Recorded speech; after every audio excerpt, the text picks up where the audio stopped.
My name's Dr. Caitlin and I'm a vet, but I'm not the kind of vet that might treat your pampered pooch or your beloved moggy. The main patients that I treat are cattle and sheep.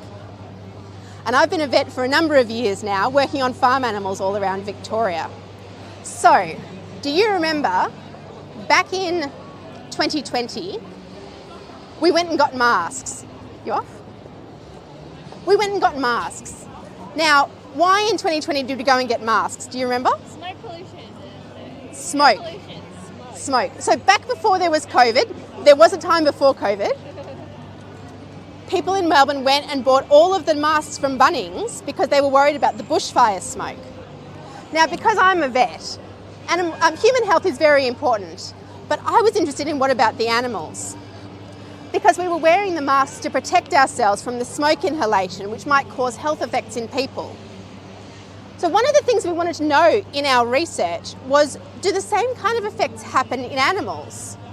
In the cattle and the sheep on the farms nearby where the bushfires are, is there smoke effects going on in their lungs?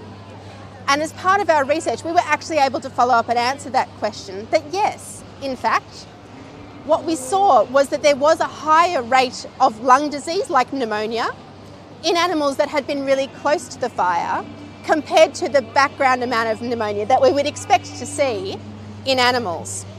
So as a vet, one of the things I want to know is, what can we do about this? Can we get masks and send masks out to all the farmers to put on their cows? No. Probably not. Well, you say no, but it's not inconceivable. So what we're interested in then is, what can we do on farms that have been affected by bushfires? How can we help to protect and improve the animal health? So we went out to talk to over 50 farms who'd been directly impacted by the Black Summer bushfires to understand what sort of health conditions they'd seen in their animals and what might be able to be done about them. And so they described to us that their animals did have more coughing. Some of them had sore feet. Some of them had upset tummies and diarrhea. Some of them had sore eyes, and actually lots of other health conditions. What we found was there's not just one or two health problems, but it was a little bit different on every farm. Now that sounds like it makes it a hard problem to solve, but actually as vets, we're never surprised when there's lots of different things going on, because when it comes to being a veterinarian, we think about this in three different parts. So there's what's going on in the animal and what we might be able to change for them. There's what's going on with the germs. This is my germ for today. And whether the germs might be particularly infectious and what kinds of things the germs might like to do. And our third part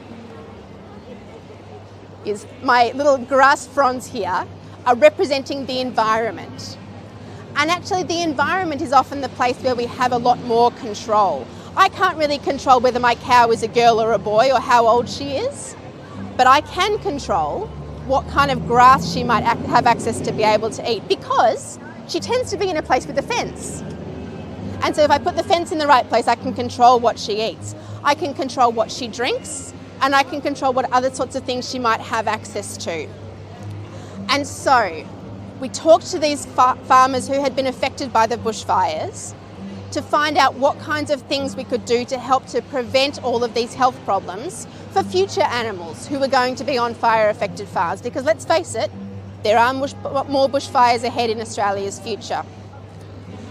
And what we recognised was that there was actually lots of things that the farmers could do. Things like making sure the infrastructure on the farms is set up in a way to help protect them.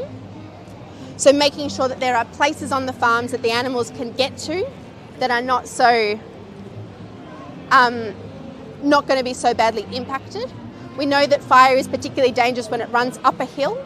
So if we can put the safe places on the farms away from the rising hills, that will help.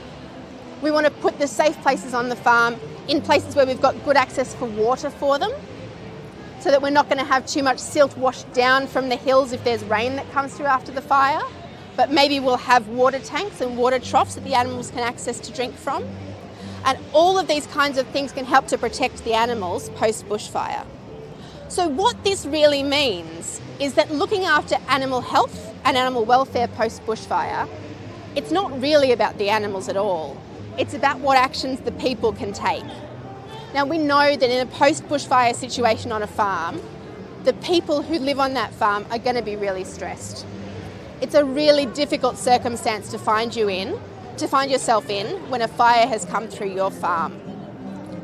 What everybody else can do is to look at ways that we can support the farmers, to be able to maybe provide funding for them to get access to have people come and help them rebuild, to provide good access to community support so that they can work out what they need, what their priorities are and how to make it happen.